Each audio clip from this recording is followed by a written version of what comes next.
مذاکرات یا جنگ، امریکہ کا ایران کے خلاف نئے عسکری آپشنز پر غور۔ امریکن صدر نے وائٹ ہاؤس میں اہم سیکیورٹی بیٹھک بلا لی۔ تہران کے خلاف آئندہ کی حکمت عملی پر غور، محدود فوجی کارروائی سمیت مختلف آپشنز زیر بحث۔ اجلاس میں نائب صدر جے ڈی وینس، وزیر خارجہ مارکو روبیو، وزیر دفاع پیٹ ہیکسٹ، CIA ڈائریکٹر جان ریڈ کلف، وائٹ ہاؤس ایلچی اسٹیو وٹکاف اور اعلیٰ فوجی افسران کی شرکت۔ امریکی حکام کے مطابق زیر غور تجاویز میں آبنہ ہرمز میں بحری نگرانی کے مشن کو دوبارہ فعال کرنا بھی شامل ہے۔ نہ ہتکڑی نہ ٹینشن، کراچی میں گرفتار منشیات فروش پنکی کی پیشی یا کیٹ واک۔ تفتیشی افسر کے مطابق ملزمہ سے چرس کے 2 پیکٹ اور دیگر منشیات برآمد ہوئی تھیں۔ برآمد شدہ منشیات کی 15 لاکھ سے زائد مالیت ہے۔ عدالت نے ملزمہ کو جسمانی ریمانڈ پر جیل بھیج دیا۔ ایڈیشنل IG کراچی نے بغیر ہتکڑی پیشی کا نوٹس لے لیا۔ امریکی ٹیلی ویژن کی ایرانی طیاروں کی موجودگی کی خبر پاکستان نے گمراہ کن قرار دے کر سختی سے میڈیا رپورٹ مسترد کر دی۔ دفتر خارجہ نے کہا ہے کہ اس نوعیت کی قیاس سرائیوں پر مبنی بیانیہ بظاہر خطے میں استحکام اور امن کے لیے جاری کوششوں کو نقصان پہنچانے کے لیے گھڑا گیا۔ ایسے دعوے حقائق کے منافی، قیاس سرائی اور گمراہ کن ہے۔ پاکستان نے ہمیشہ غیر جانبدار، تعمیری اور ذمہ دار سہولت کار کا کردار ادا کیا۔ خطے میں کشیدگی میں کمی، مذاکرات اور امن کے فروغ کے لیے پرعزم ہیں۔ اسرائیلی وزیر اعظم نے پاکستان کے خلاف زہر اگلنا شروع کر دیا۔ ایران امریکہ مذاکرات میں پاکستان کی ثالثی نیتن یاہو کو کھٹکنے لگی۔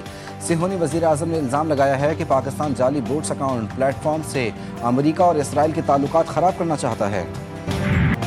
مشرق وسطیٰ کا سمندر پھر خطرناک محاذ میں تبدیل، امریکہ دفاع نظام کا انتہائی خفیہ اور طاقتور ہتھیار میدان جنگ میں لے آیا۔ جوہری صلاحیت کی حامل اوہایو کلاس آبدوز جبرالٹر پہنچا دی۔ امریکی بحریہ کے مطابق یہ آبدوز سمندر سے جوہری وار ہیڈ لے جانے والے بیلسٹک میزائل داغنے کی صلاحیت رکھتی ہے۔ دوسری جانب ایران کی آبنہ ہرمز میں سخت نگرانی بھی جاری۔ ایرانی تجاویز احمقانہ ہیں، انہیں کوئی قبول نہیں کر سکتا۔ امریکی صدر کا ایرانی تجاویز پر رد عمل۔ میڈیا سے گفتگو میں کہا، جنگ بندی معاہدہ بستر مرگ پر آخری سانسیں لے رہا ہے۔ آبنہ ہرمز میں پروجیکٹ فریڈم دوبارہ شروع کرنے پر غور کر رہے ہیں، لیکن فی الحال کوئی حتمی فیصلہ نہیں کیا۔ جنگ بندی کے برقرار رہنے کے امکانات نہایت کم دکھائی دے رہے ہیں۔ ایران کے ساتھ معاہدہ ہونے تک امریکہ دباؤ کی پالیسی جاری رکھے گا۔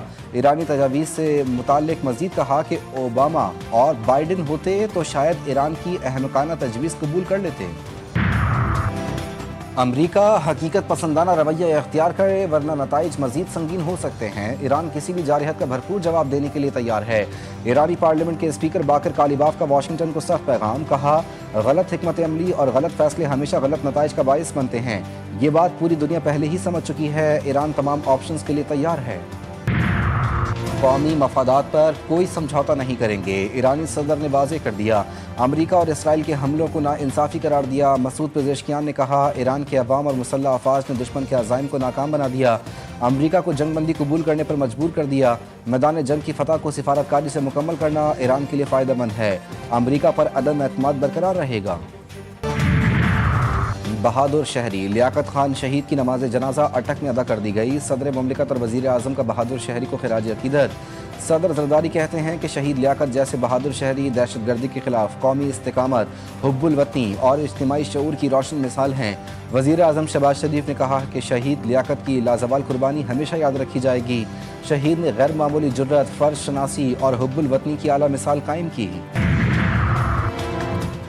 لکی مروت کی سرائے نورنگ بازار میں دھماکہ، 2 پولیس اہلکاروں سمیت 7 افراد شہید، متعدد زخمی۔ بارودی مواد موٹر سائیکل میں نصب کیا گیا تھا۔ سیکیورٹی فورسز نے علاقے کو گھیرے میں لے کر سرچ آپریشن شروع کر دیا۔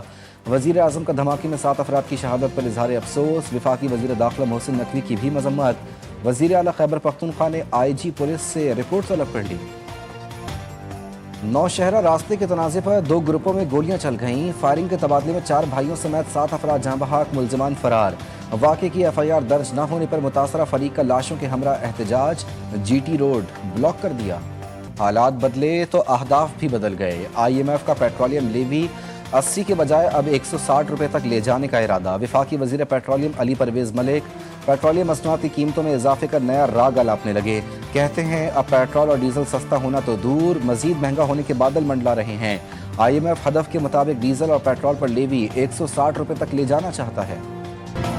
صارفین سے پیٹرولیم لیوی کی مد میں 9 ماہ کے دوران 12 کھرب وصول کیے جانے کا انکشاف۔ دستاویزات کے مطابق صارفین سے پیٹرولیم مصنوعات پر لیوی کی مد میں 12 کھرب 5 ارب 18 کروڑ وصول کیے گئے۔ سب سے زیادہ دسمبر 2025 میں صارفین سے 1 کھرب 57 ارب پیٹرولیم لیوی کی مد میں لیا گیا۔ دستاویز کے مطابق کلائمیٹ سپورٹ لیوی کی مد میں بھی صارفین سے 35 ارب روپے کی اضافی رقم وصول کی گئی۔ Pakistan Zimbabwe women T20 series کا آغاز آج سے ہوگا۔ ٹرافی کی رونمائی کر دی گئی۔ کپتان فاطمہ ثنا کہتی ہیں ون ڈے سیریز میں سب کھلاڑیوں نے بہترین پرفارمنسز کا مظاہرہ کیا۔ سب کھلاڑی چاہتی ہیں کہ پاکستان ورلڈ کپ جیتے۔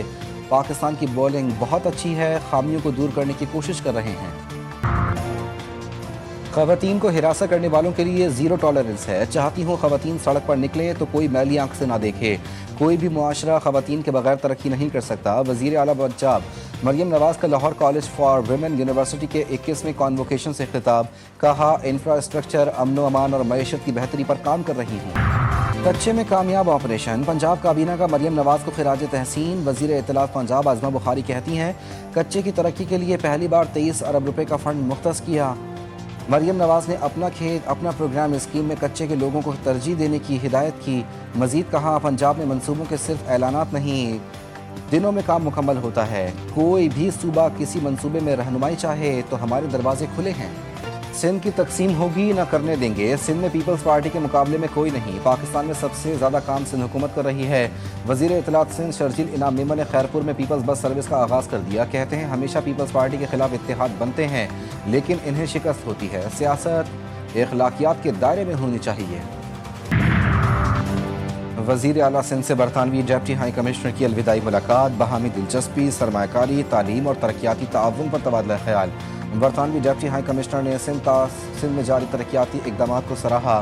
وزیر اعلیٰ سندھ مراد علی شاہ نے کہا پاکستان اور برطانیہ کے تعلقات تاریخی اور مضبوط ہیں۔ کراچی میں غیر قانونی تعمیرات کا کیس نمٹا دیا گیا۔ وفاقی آئینی عدالت کا کراچی کے بلڈرز کو بڑا ریلیف۔ رہائشی پلاٹوں کی کمرشل کیٹیگری میں تبدیلی پر عائد پابندی ختم کر دی۔ رہائشی پلاٹوں کی کیٹیگری کمرشل میں تبدیل کرنے کی پابندی پر مبنی فیصلہ واپس۔ جسٹس عامر فاروق نے ریمارکس میں کہا SBCA سمیت کسی ادارے کے کام میں مداخلت نہیں کریں گے۔ کوئی ادارہ قانون کی خلاف ورزی کر رہا ہے تو متعلقہ فورم اور ہائی کورٹ سے رجوع کریں۔ از خود نوٹس کا اختیار تو اب ختم ہو چکا۔ بلڈنگ قوانین کی خلاف ورزی ہو رہی ہے تو اس کے لیے قانون موجود ہے۔ جامعہ کراچی میں اساتذہ اور ملازمین کا احتجاج شدت اختیار کر گیا۔ انجمن اساتذہ کی جانب سے کلاسز اور امتحانات کا بائیکاٹ، تدریسی اور انتظامی سرگرمیاں دوسرے روز بھی متاثر۔ 40,000 طلبہ اور طالبات کا تعلیمی سیشن بھی تاخیر کا شکار۔ صوبائی وزارت یونیورسٹی اینڈ بورڈ نے تاحال صورتحال کا نوٹس نہیں لیا۔ اساتذہ کا جامعہ کراچی کو درپیش مالی اور انتظامی بحران کے حل تک احتجاج جاری رکھنے کا فیصلہ۔ خیبر پختونخوا اور آزاد کشمیر سمیت ملک کے مختلف علاقوں میں کہیں تیز اور کہیں ہلکی بارش۔ مانسہرہ، سوات، مالاکنڈ سمیت KPK کے متعدد علاقوں میں بادل برسے۔ مظفر آباد، نکیال، آزاد کشمیر، وادی نیلم میں بھی ہلکی اور تیز بارش ریکارڈ۔ لینڈ سلائیڈنگ کے باعث مرکزی شاہراہ مرناٹ کے مقام سے بند ہو گئی۔ نالا جاگرہ میں طغیانی کے باعث کنڈل شاہی پاور ہاؤس بند۔ لوور کوہستان جیجال کے قریب شاہراہ کراکرم بارش اور لینڈ سلائیڈنگ کے باعث بند ہو گئی۔ اسلام آباد اور لاہور میں ہلکی بارش سے موسم خوشگوار۔ سندھ کے میدانی علاقوں میں شدید گرمی کی لہر برقرار۔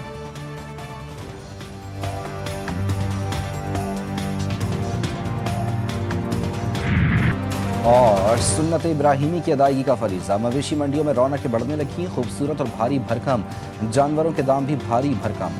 شہریوں کو موٹے تگڑے جانوروں کی تلاش، قیمتیں سن کر خریداروں کے ہوش اڑنے لگے۔ خریداروں اور بیپاریوں میں بحث و تکرار، کوئی کامیاب لوٹا تو کسی کا سودا نہ بن سکا۔